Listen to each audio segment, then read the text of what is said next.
welcome in as we look at Ole Miss hockey schedule to get prepared to take on the upcoming season today. Russ Edens is with us to discuss about what's going on. Uh, Russ, let's just start off with Ole Miss is going to open at home against a conference opponent in Georgia Tech. Tell us a little bit about that. So Tech was not a very good team last year, but now that it was Ole Miss, it'll be a good challenge for them.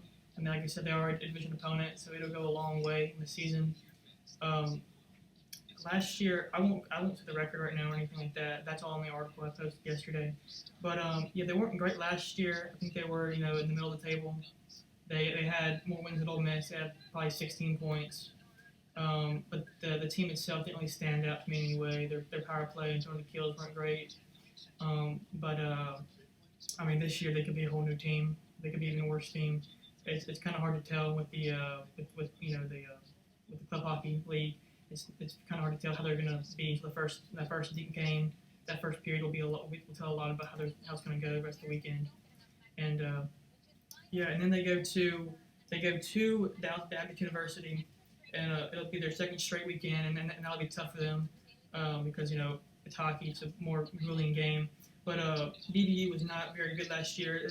They were even worse than GT, and it's an out of conference game. They play DBU is a ACHA team, and last year I think they were placed 93rd out of 156 teams, and it's a massive league, so they're not very good. But the third week they play Missouri, so Missouri's very very very good. So it'll be a good series to rest some of the starters and get some of the younger players out there, and that'll be good for them. But as far as the third series goes, I was talking to Herbert, who's the coach, Josh Herbert. He says that Missouri will be the toughest team to play the whole season probably because they're an ACHA team. They placed third last year out of 96 teams, 86 teams, something like that. And he's never played them before. And in fact, I think he got Missouri to come down here to play because Ole Miss is playing football that same weekend. And so he got them to come down here to watch the football games, or the game, and play Ole Miss. So it'll be a good chance if Ole Miss can get if Ole Miss can get one win out of the series, it'd be great. Because like I said, they're very good and they have no experience playing against Missouri. And it's the level of hockey in the ACHE or the ACHA is probably pretty similar to the CHS, but there's many more teams and they play a lot more games. Like last year, almost had 16 games. Well, Missouri had 26. And so and if you read the article about the schedule, you'll see that there is no required number of games. So football it's 12, and you have bowl season and whatnot. There's not a limit. Last season I think one team played 4 games whole season, and so they're a lot more experienced. But we got some guys with good experience coming in this season, and then it'll be a tough series. But if they can get one win, that'd be really really good. And then for the fourth series, after a break, they got Clemson at home, and Clemson it's similar to GT to Tech, but they're not bad, they're not great. They're also a division opponent, and if Ole Miss can get off to a good start this season, I see this as a very winnable series to take both games. And Clemson shouldn't be too tough, but as always with any team, it could change in the off season. But I don't see them being very difficult. Going off of that, can you just kind of take us through when you say series each when you play the series with 2 game match? Yeah, so they play a lot of games on Friday, Saturday. One series they play Thursday, Friday. One series they play Friday, Sunday because of a football game. And so when I say a series, I mean 2 games. And that's how it is in NCAA college hockey as well. They play 2 games, they go somewhere, and they're home or away. And I think for the most part they play a home game, or they play home game one night, and then the next night they go away. For Ole Miss and in college hockey or club hockey, it's just you stay in one area for the weekend and play 2 games. So yeah, when I say series, I mean it's like 2 games. It's not baseball. It's not like baseball. Right, true, but also going off of that, when you say division opponent, okay, not every team in SEC has a hockey team. Yeah. So what? Basically, what my question is like, what? How does the landscape fall where a division opponent is in the division? So the league they're in is the conference they're in.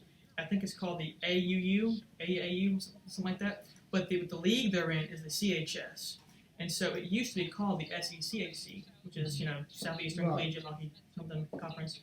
But now it got rebranded a couple years ago, and so they are in a division in the in D2, or the D2 North, and they have Alabama, Huntsville, Clemson, Georgia Tech, Middle Tennessee State University, Ole Miss, Tennessee, and Vanderbilt, and so they're all in D2. But they play teams in Division One, which includes Alabama, Auburn, Georgia, South Carolina, and Tampa. And there's a D2 South and there's two D3 divisions, and they do not play teams from them very often. I don't believe those teams really matter in the league. They're just like depth teams for teams in higher divisions. So Bama, they have a D3 team.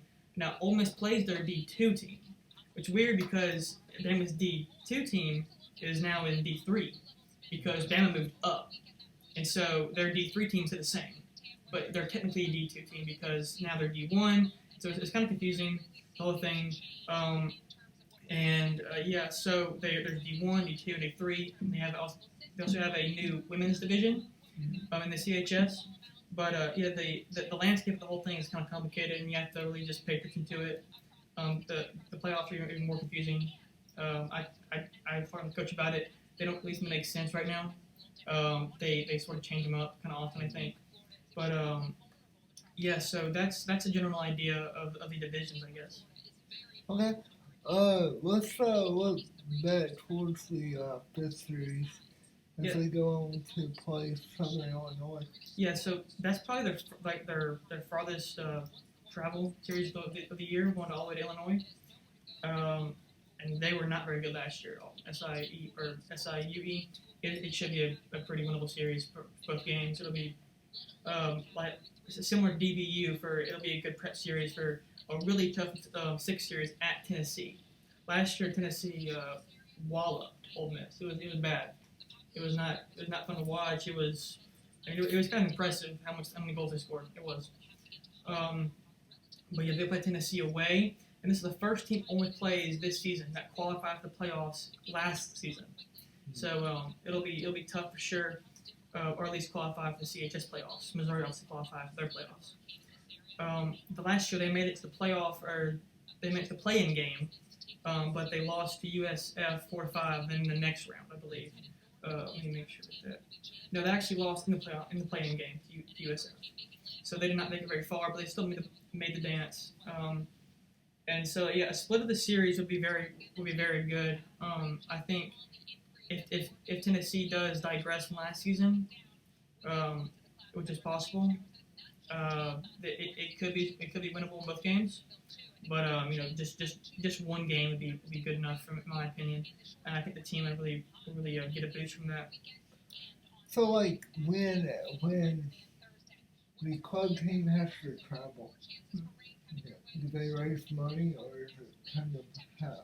They have a smaller budget, compared to the football and whatnot. But they travel on a bus, and so once a year they open up a donation pool basically, who can donate to it for like a week, and they have like a goal in mind, and I don't know the numbers of the budget. I can probably find out actually, but they take a Greyhound bus basically, and they just go wherever they got to go. So they stay there for the weekend, and so last year they went to Florida, and I know that was a big deal. That was a lot of fun for them going down there to Florida for 3 days.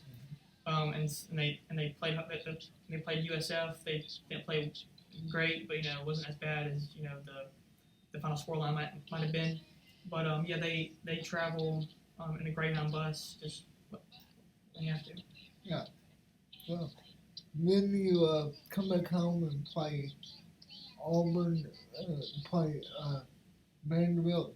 Then take on Auburn. Yeah. So, but after the Tennessee series, we come home to play.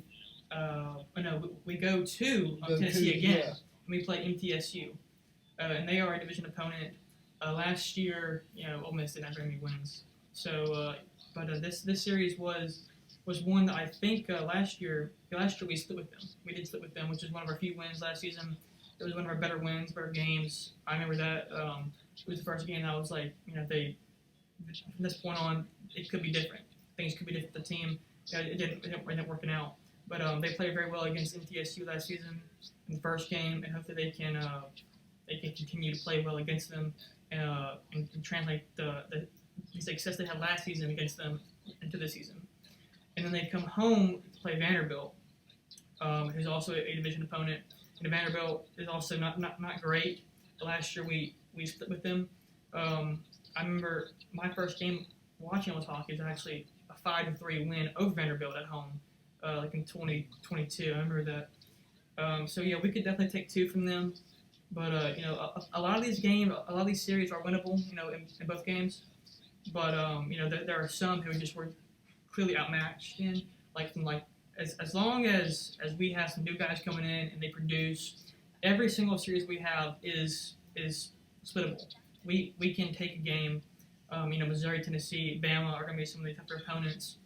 But I think for the most part, coming out this season with a solid winning record and competing for playoffs is definitely possible. Now, this next stretch, though, is going to be where we're going to have some problems. So we've got Auburn and Alabama back-to-back away. Auburn is really good. Look, last year they made it to the quarterfinals, but lost the eventual tournament runners-up, South Carolina, and they took a lot of penalty minutes last year, and so we could use that against them. We were in the top, I guess you could say, third of penalties last season, but Auburn's really good. They went D1 last season, like I said, so they have a lot of just raw talent. They're big guys. Our team's a little smaller, but I think we're getting some physicality back this year. So it just depends on how the first 5-6 series go to determine if this is going to be a good series to keep your eye on. And then Bama, Bama's going to be tough. Bama's probably the toughest in-division opponent we have this season. It's away, and they have a really good fan base over there. It's always packed there, from what I understand. They have to drive an hour, Right. just like Ole Miss does. But from what I hear, it's called a barn. The rink's barn, but their barn's packed all the time. It's I don't know how they do it, the students and everything, but it's much bigger. The space is much bigger than ours. Is a D1 hockey club one step closer to becoming a full-fledged? Yeah, I believe so. Yeah, I believe that Alabama can definitely take that step in the next 5 years or so. They're consistently good every season, and so Bama's a big sports school, so I can definitely see them taking a step closer to being NCAA one day. But right now, so when I say D1, they're not in NCAA. Right. They're still in the same conference, Right. which, like I said earlier, I believe is called AAU. And so I forgot. I know the ACHA is one, and then we're in the other one. But yeah, Bama's really good. They could get even better this season. Honestly, I think they have the chance to win the whole thing every year. But then we come back home to play the University of Alabama Huntsville. And historically speaking, Ole Miss has dominated this series. But last year they went 0-2 against them. And it'd be great if we could return to dominate the series this season. And the last series of the year, we have Houston at home. This is Houston's first series or first season ever. Right. So it could be a really good series for senior night coming up. And yeah, that's the rundown of the schedule. But for more detailed information, I have 2 articles right now out on HottyToddy.com about, and it goes into the teams in more detailed fashion, and so there's more stats on them and whatnot, and it's very in depth. So when you say the Rebels had a mishap and lost 2 back-to-back matches for the team, would that be due to injuries or just kind of Yeah, injuries and fatigue are a big part of that. Sometimes it's a bit of a long season. It's 6 months. you're going to have bad weekends. And, I say that all these winnable series, or, we can take one from each team. But, a team like Bama could just steamroll us one night. It's entirely possible. And then, we could dominate Tennessee. Right. It's hockey. It's not like baseball. Baseball is, more random. But with hockey, Ole Miss has the ability to, I guess you could say, turn it on and get going. I think that they can do that. That's definitely well within their range to get on a hot streak. But if they're not careful, we got a lot of young guys coming up this season, and so they could go on a cold streak too. And it's just a matter of balancing the two out. They can go on a 5-6 game win streak this season. It's highly possible. But the same thing can be said for losses. But a team like Bama doesn't have that problem. They go in every series knowing we're probably going to sweep it. Right. We're going to win. A dozen games this season. And yet for Ole Miss to go into a series like Tennessee or Alabama, they have to be very well prepared and they have to be well rested. And so the coaches know that, and so they're very good. They're very forward-thinking people, and they will take the necessary steps to prepare the team for any series, any challenge. Coming up, just kind of what you have on the horizon is coming up. Next week, I'm going to have a tryout article. I haven't really had a name down pat yet, but I actually wanted to preview that article coming out next week. It'll probably be 2 parts, forward part and defenseman part. And so the other night, I talked to, I interviewed the coaches, and this is what they said about some players. So to start off with the defenseman, the first guy is Emerson. He's a good offensive defenseman, which means he can score goals and rack up points. And points from a player stat is points, or it's goals plus assists, and that equals points. So even though his primary job is to prevent goals, he can score goals. He can score them. He can help the team offensively as well as defensively. Cellison, I like Cellison a lot. I've been watching him in practice especially. He's a bit undersized, but he's got time to develop into a really good hockey player. And right now he's a good hockey player, but he can be even better in the next 4 years. He gets, as the coach said, if he gets in the gym more, he can bulk up. He's right where he needs to be. Is what the coach said. So I'm looking forward to seeing him. He's a good defenseman. I think he could be a real asset to the team. And then the next guy, he's got a bit of an odd name. He's Brozina. I had to learn to pronounce that the other night. He's a big guy. He's a really big guy. He'll be a good defensive defenseman. And that sounds weird, but in hockey, you have guys who are specialists in some cases, and so they might be a defenseman, but they might score 30 goals. So is that also be like an enforcer then? Yeah, that I think that was a term actually at some point. I think that's I forgot what it means exactly in hockey, but yeah, it sort of faded away, and now forward or defensemen are coming. A lot of defensemen are becoming more skilled, I think, in the game, and especially at the NHL level. And he is he's what you want in a defenseman. He's someone who's gonna stop goals, and he's a big guy. He's intimidating. He's gonna. I hope to see him hit a lot. I hope to see him get a lot of hits this season. Because in hockey, when you hit people a lot, you wear them down. And so it's not just hitting people to just hit them. It's not just like football. You're doing it just because, or you're doing it just to protect quarterback, obviously. In hockey, you're wearing them down. And so it's sort of similar to football in that regard, I guess you could say. Now I think about it, but hitting has been a low point for Ole Miss the past few seasons, from what I've heard, and I think this guy could be a real asset in that. He has experience playing at Xavier. I don't know how good they were, but that's definitely a hockey team who plays probably more games than Ole Miss, I would assume. And so the coach has said he has good experience, which I think is really good. I don't know if he's going to be like a leader on the team, but I think from a defensive standpoint, he will be a solid player. And the fourth new defenseman that we've got is Sam Davies. He's the brother of Michael Davies, who is currently on the team.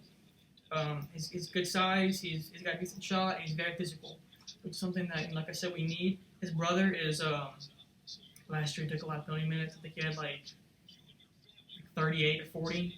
I'm not negotiating that by a good bit. I forgot. I actually can pull it up right now. Michael Davies had 47 penalty minutes, and that was the most by about 20. Wow. So he had a lot of playing minutes. I know every game he took one about he played in. But his brothers, I think he's much more. I think both brothers are going to not take as many 20 minutes, especially Davies. I think he's learned a little bit about how to play the game at this level because it's a whole new ball game from where he came from, and so I think that'll be good for him. And for the forwards, the first guy I noticed his name was Baines. Baines was first day of practice or tryouts. He was really good. I noticed him a lot. He got good hands. I thought he was quick at first. I thought he was a good shooter. And then I was talking to coach about it, and everything he said made sense to me. From after day one, he just seemed to fall off. And he made the team. He was at the prospect camp a few months ago. He is very mature for his age, I believe. I talked to him a little bit. He's very determined. He's technically a sophomore. I'm not sure what that means, but he is a sophomore apparently. But he's not where he needs to be to compete at this level. And so he's got a few years to develop, but he's not going to be a superstar. But he can be a good player. And when I first saw him, I thought he was that kind of player who could be a superstar. I did. But after I watched him the next few days, and he seems to get frustrated in the ice a little too much, and he's overcompensating for his shot too much. He's trying these things, and they're just not working out. And I'm rooting for him. I really am. I like him a lot. I think he's a good guy.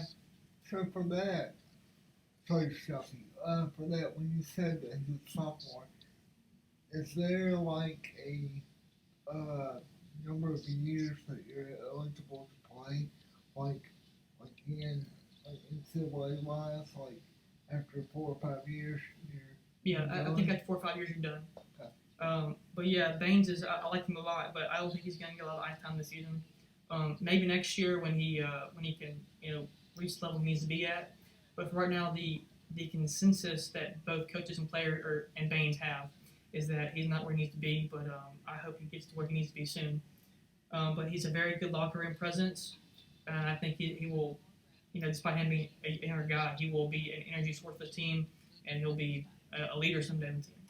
And the next player, his name's Kane. He needs to work on his skating. He's a little small for the league. He's tall though. He's like 6'1", 6'2", tall guy. So he could bulk up and be a much bigger guy, and he could be a real asset to the team.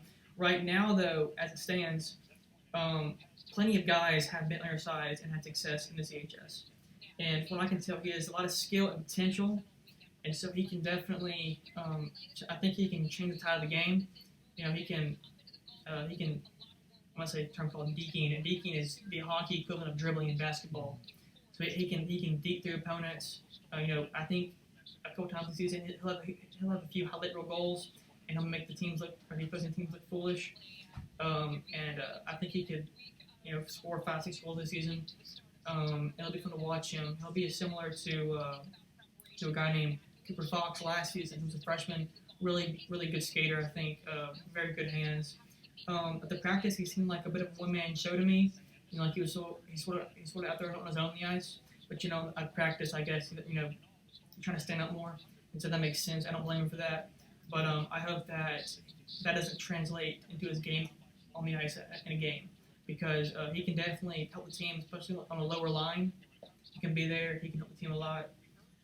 Next guy, his name is Wenzel. He's currently on the IR, which is the injured reserve. He's a very gritty player. He's 5'8", but he plays like he's 6'2". He's got really good vision.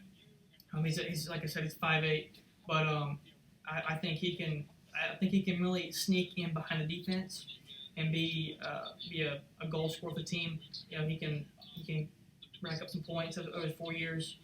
And we could use that. I think we need someone who's great, who's going to go around and fight for the puck no matter what. And I think Wendell can provide that. So is it one of those situations to where he can be very fast, goal line to goal line? Yeah. I think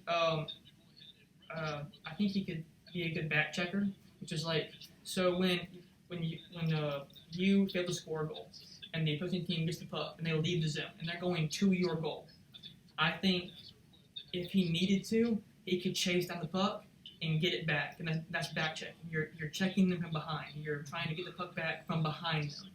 I think he could be very good at that. I've seen all these guys in a very limited sample size, so I could talk to him. And he might not agree with that, but I think that with his size, he could surprise people from behind, and I mean I could see him having a lot of takeaways this season. And takeaway in hockey is the same thing as in basketball. You just Right. you get the ball back from someone else. As simple as that. Basically, steal. Yeah, it's a steal. Yeah, right. Um, so that I think he could do that a lot. Yeah, I'd talk to him more. I like his skill. He's a good skill guy. The next player is, I'm not sure if I'm pronouncing this right. Barrasso. He's quick. He's good hands. He's got a good shot. They're all things that are like basic tenets of a good hockey player. And he'll probably go on the fourth line this season, third, fourth line. Against teams like DBU, though, I could see him going on the second line. Playing because the higher up the lines you are, the more time ice you get. And so he just needs reps to be a good player. And a player similar to him is Maher. It's spelled like Mayer with an H. It's kind of odd pronunciation. Maher or Maher. He has one of the better shots on the team, and like Wenzel, he grinds the puck. I think he's not a big guy, but he's taller. He could be on the check line, which is used for basically grinding and putting it down, and that's what that's the thing that we need. I think he could be a good pair with a guy named Austin Pellegrino, who's a short guy. He's thick guy. He can really play some people out on the ice, and that's good for a forward to do that on the third line. It'll be really good for him. I'm blanking on what it looks like right now, but I think he could be a real asset on the third line to where they put it down, which is very very very very useful. And then O'Malley, he's also like Barrasso and Maher. He's a spark plug though. He gets the offense going. He's not as flashy as Barrasso and Maher, but he gets the job done. And that's just you can always use that as someone who might not have the technical ability of other guys, but just is efficient and gets things done. And Coughlin, he has great hands. Right now, he holds the puck a little too long, but with development, he'll be great. And I think I don't know his ceiling right now, but I think at the very least he'll get some good minutes for us. He'll put out some good shifts for us. And lastly, I've got Talbot. Now I spoke with Talbot, and I like him a lot. I like his game. He has a lot of qualities that Ole Miss could really use. He's better without the puck, and that means he's able to find space. And so when he does not have the puck, he gets himself in good position. And so, and he's a pass first guy. So he's a facilitator. Yeah, he doesn't want to shoot the puck. He's not a shooter. He's going to pass the puck. He's going to rack up some assists. And if he has 10 assists this season, that'd be incredible for him. But that's the a preview of the articles for next week. Next week I'll have more detailed analysis of the players and some quotes from the coaches exactly, and I might talk to the players as well if I get the chance to. Next week is welcome week for the team, so they have practice every night basically. So I'll be going to those as much as possibly can, and that's all I got. So when the season starts, all positions are 6 months behind. Yeah, it's hard for players because, like I said in the last podcast, they drive an hour, Right. they come back, 2 a.m. And I know for at least one series they have to wake up next morning and go to school. So and that's on Friday. They have Thursday night game, and so if you have practice on Friday morning, they got to go to school next morning. Yeah. And so it's tough, to balance studies and everything. But the coaches have been very good about it this year.